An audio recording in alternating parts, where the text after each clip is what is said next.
ആകാശവാണി.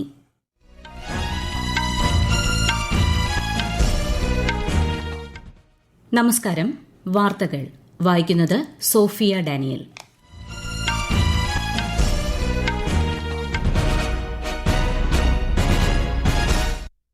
പ്രധാന വാർത്തകൾ. ഭരണഘടനാ ശില്പി ഡോക്ടർ ബി.ആർ. അംബേദ്കറുടെ 136ാം ജന്മവാർഷിക ദിനത്തിൽ രാഷ്ട്രം ശ്രദ്ധാഞ്ജലി അർപ്പിക്കുന്നു. ദിനാചരണത്തോടനുബന്ധിച്ച് സംഘടിപ്പിക്കുന്ന സാമാജിക സമരസതാ മഹോത്സവത്തിൽ രാഷ്ട്രപതി പങ്കെടുക്കും. പ്രധാനമന്ത്രി നരേന്ദ്രമോദി ഇന്ന് ഉത്തരാഖണ്ഡ് സന്ദർശിക്കും. ഡൽഹി ഡെറാഡൂൺ സാമ്പത്തിക ഇടനാഴി ഉദ്ഘാടനം ചെയ്യും. പശ്ചിമേഷ്യൻ സംഘർഷത്തിന് അയവില്ല. ഇറാനെ ലക്ഷ്യമിട്ട് ഹോർമൂസിൽ ഉപരോധം ആരംഭിച്ചതായി യുഎസ്. പ്രതിസന്ധി ഘട്ടങ്ങളിൽ വിശ്വസനീയ പങ്കാളിയായി നിലകൊണ്ടതിന് ഇന്ത്യയ്ക്ക് നന്ദി അറിയിക്കുന്നതായി ഇറാൻ അംബാസിഡർ മുഹമ്മദ് ഫത്താലി. സംസ്ഥാനത്ത് ചൂട് കൂടുന്നു. 2 മുതൽ 3 ഡിഗ്രി സെൽഷ്യസ് വരെ താപനില ഉയരാൻ സാധ്യതയുള്ളതിനാൽ വയനാട്, ഇടുക്കി ഒഴികെയുള്ള ജില്ലകളിൽ ഇന്ന് മഞ്ഞ ജാഗ്രത. IPL ക്രിക്കറ്റിൽ രാജസ്ഥാൻ റോയൽസിനെതിരെ സൺറൈസേഴ്സ് ഹൈദരാബാദിന് 57 റൺസ് ജയം. വാർത്തകൾ വിശദമായി. ഭരണഘടനാ ശില്പി ബി.ആർ. അംബേദ്കറുടെ 136ാം ജന്മവാർഷികം ഇന്ന്. രാജ്യമെമ്പാടും വിവിധ അനുസ്മരണ പരിപാടികൾ സംഘടിപ്പിക്കും. പാർലമെന്റ് ഹൌസിലും ഇന്ന് രാവിലെ പ്രത്യേക പരിപാടി നടക്കും. വിശദാംശങ്ങളിലേക്ക്.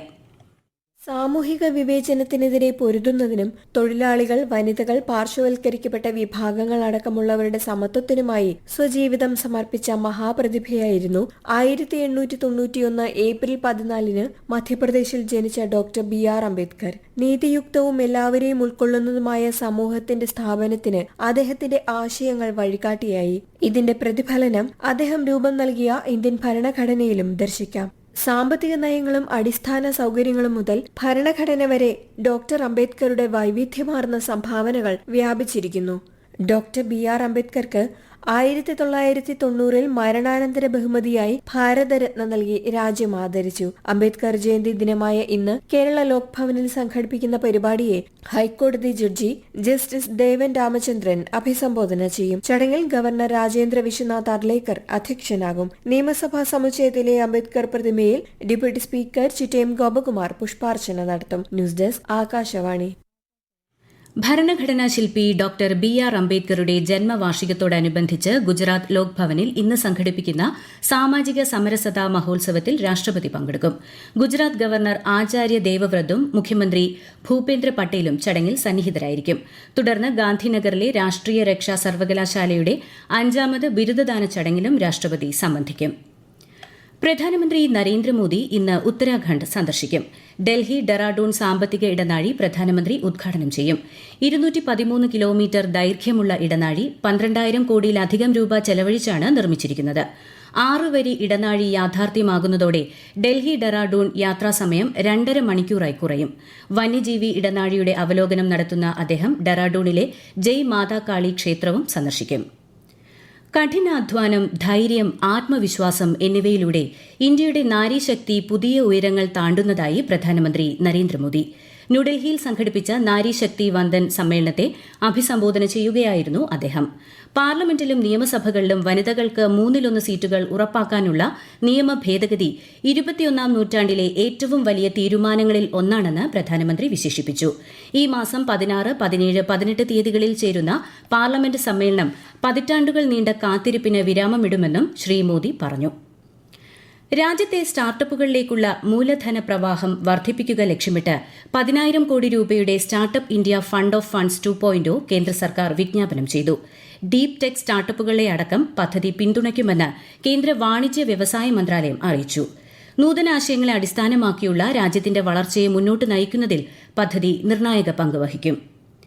പശ്ചിമ ബംഗാളിലും തമിഴ്നാട്ടിലും നിയമസഭാ തെരഞ്ഞെടുപ്പിനുള്ള പ്രചാരണം ഊർജിതം. മുതിർന്ന ബി.ജെ.പി. നേതാവും കേന്ദ്ര ആഭ്യന്തരമന്ത്രിയുമായ അമിത്ഷാ പശ്ചിമ ബർധമാൻ ജില്ലയിലെ റാണിഗഞ്ചിൽ നടന്ന റാലിയെ അഭിസംബോധന ചെയ്തു. മുഖ്യമന്ത്രി മമതാ ബാനർജി പശ്ചിമ ബർധമാനിലെ രഘുനാഥ്പൂരിൽ സംഘടിപ്പിച്ച പൊതുയോഗത്തിൽ പങ്കെടുത്തു. പ്രധാനമന്ത്രിയും മുതിർന്ന ബി.ജെ.പി. നേതാവുമായ നരേന്ദ്രമോദി നമോ ആപ്പ് മുഖേന തമിഴ്നാട്ടിലെ ബി.ജെ.പി. പ്രവർത്തകരുമായി സംവദിച്ചു. മാറ്റത്തിനായി തമിഴ്നാട്ടിലെ ജനങ്ങൾ ദേശീയ ജനാധിപത്യ സഖ്യത്തെ ഉറ്റുനോക്കുകയാണെന്ന് അദ്ദേഹം പറഞ്ഞു. മുഖ്യമന്ത്രി സ്റ്റാലിൻ മുന്നോട്ടുവച്ച വികസന അജണ്ടയെ പിന്തുണയ്ക്കണമെന്ന് തിരുനെൽവേലിയിൽ പ്രചാരണത്തിനെത്തിയ DMK MP കനിമൊഴി വോട്ടർമാരോട് അഭ്യർത്ഥിച്ചു. വേനൽക്കാല വിള വിസ്തൃതിയിൽ വർധന രേഖപ്പെടുത്തിയതായി കേന്ദ്ര കൃഷി മന്ത്രാലയം. കഴിഞ്ഞ വർഷം ഇതേ കാലയളവിനെ അപേക്ഷിച്ച് വേനൽക്കാല വിളകൾ 0.77 ലക്ഷം ഹെക്ടർ വർദ്ധിച്ച് 64 ലക്ഷത്തിലധികമായി. 30 ലക്ഷം ഹെക്ടറിൽ നെല്ലും 11 ലക്ഷം ഹെക്ടറിൽ പയർവർഗ്ഗങ്ങളും കൃഷി ചെയ്തിട്ടുണ്ട്. ഉത്തർപ്രദേശിലും രാജ്യത്തിന്റെ മറ്റ് ഭാഗങ്ങളിലും സ്ഫോടന പരമ്പര നടത്താൻ ഗൂഢാലോചന നടത്തിയതിന് NIA അറസ്റ്റ് ചെയ്ത 3 ഭീകരരെ ലക്നൌ കോടതി ജീവപര്യന്തം തടവിന് ശിക്ഷിച്ചു. അൽ-ഖ്വയ്ദയുമായി ബന്ധപ്പെട്ട ഭീകര സംഘടനയായ അൻസാർ ഗസ്വത് ഉൽ ഹിന്ദുമായി ബന്ധമുള്ളവരാണ് 3 പേരും. ഇന്റലിജൻസ് വിവരങ്ങളുടെ അടിസ്ഥാനത്തിൽ 2021 ജൂലൈയിലാണ് സംഘത്തിന്റെ പ്രവർത്തനം സംബന്ധിച്ച അന്വേഷണം ആരംഭിച്ചത്. ഈ വാർത്തകൾ ആകാശവാണിയിൽ നിന്ന്. ആകാശവാണി വാർത്തകളും വാർത്താധിഷ്ഠിത പരിപാടികളും all India radio news Thiruvananthapuram YouTube ചാനലിലും all India radio news Thiruvananthapuram Facebook പേജിലും AR News_ തിരുവനന്തപുരം ഇൻസ്റ്റഗ്രാം അക്കൌണ്ടിലും AR News_TVM X ഹാൻഡിലും ലഭ്യമാണ്.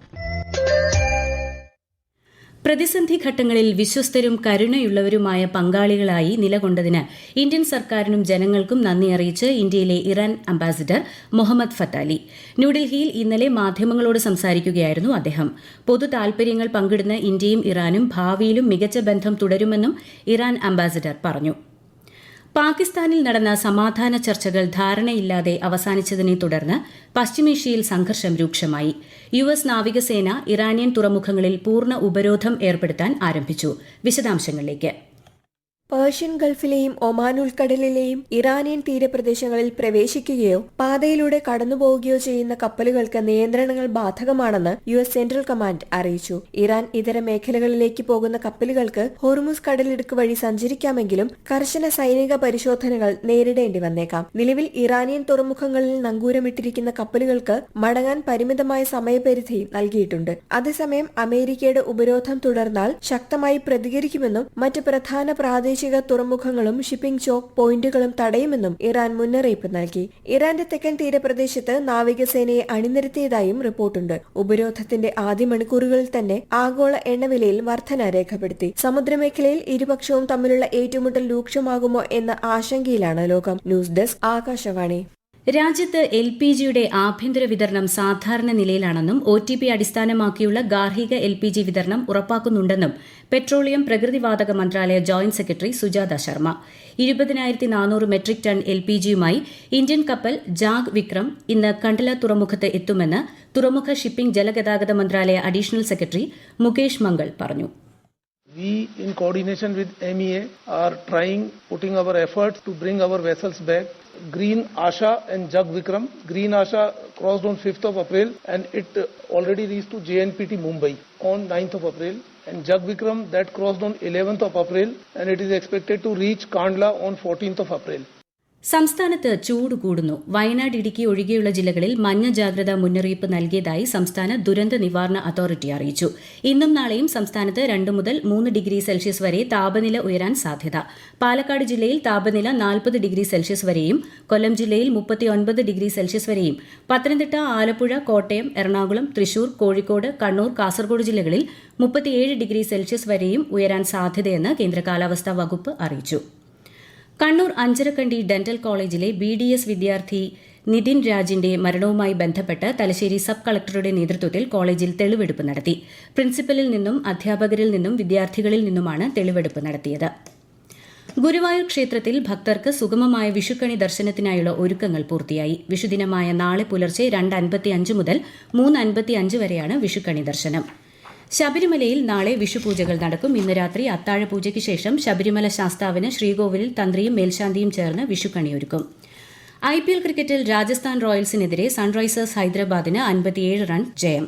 ക്യാപ്റ്റൻ ഇഷാൻ കിഷന്റെ 91 റൺസിന്റെയും അരങ്ങേറ്റക്കാരായ പ്രഫുൽ ഹിംഗയുടെയും സാകിബ് ഹുസൈന്റെയും 4 വിക്കറ്റ് പ്രകടനത്തിന്റെയും ബലത്തിലാണ് ഹൈദരാബാദിന്റെ വിജയം. പ്രധാന വാർത്തകൾ വീണ്ടും. ഭരണഘടനാ ശില്പി ഡോക്ടർ BR അംബേദ്കറുടെ 136ാം ജന്മവാർഷിക ദിനത്തിൽ രാഷ്ട്രം ശ്രദ്ധാഞ്ജലി അർപ്പിക്കുന്നു. ദിനാചരണത്തോടനുബന്ധിച്ച് സംഘടിപ്പിക്കുന്ന സാമാജിക സമരസതാ മഹോത്സവത്തിൽ രാഷ്ട്രപതി പങ്കെടുക്കും. പ്രധാനമന്ത്രി നരേന്ദ്രമോദി ഇന്ന് ഉത്തരാഖണ്ഡ് സന്ദർശിക്കും. ഡൽഹി ഡെറാഡൂൺ സാമ്പത്തിക ഇടനാഴി ഉദ്ഘാടനം ചെയ്യും. പശ്ചിമേഷ്യൻ സംഘർഷത്തിന് അയവില്ല. ഇറാനെ ലക്ഷ്യമിട്ട് ഹോർമൂസിൽ ഉപരോധം ആരംഭിച്ചതായി US. പ്രതിസന്ധി ഘട്ടങ്ങളിൽ വിശ്വസനീയ പങ്കാളിയായി നിലകൊണ്ടതിന് ഇന്ത്യയ്ക്ക് നന്ദി അറിയിക്കുന്നതായി ഇറാൻ അംബാസിഡർ മുഹമ്മദ് ഫത്താലി. സംസ്ഥാനത്ത് ചൂട് കൂടുന്നു. 2 മുതൽ 3 ഡിഗ്രി സെൽഷ്യസ് വരെ താപനില ഉയരാൻ സാധ്യതയുള്ളതിനാൽ വയനാട്, ഇടുക്കി ഒഴികെയുള്ള ജില്ലകളിൽ ഇന്ന് മഞ്ഞ ജാഗ്രത. IPL ക്രിക്കറ്റിൽ രാജസ്ഥാൻ റോയൽസിനെതിരെ സൺറൈസേഴ്സ് ഹൈദരാബാദിന് 57 റൺസ് ജയം. വാർത്തകൾ കഴിഞ്ഞു. തിരുവനന്തപുരം നിലയത്തിൽ നിന്നുള്ള അടുത്ത വാർത്താ പ്രക്ഷേപണം 11 മണിക്ക്.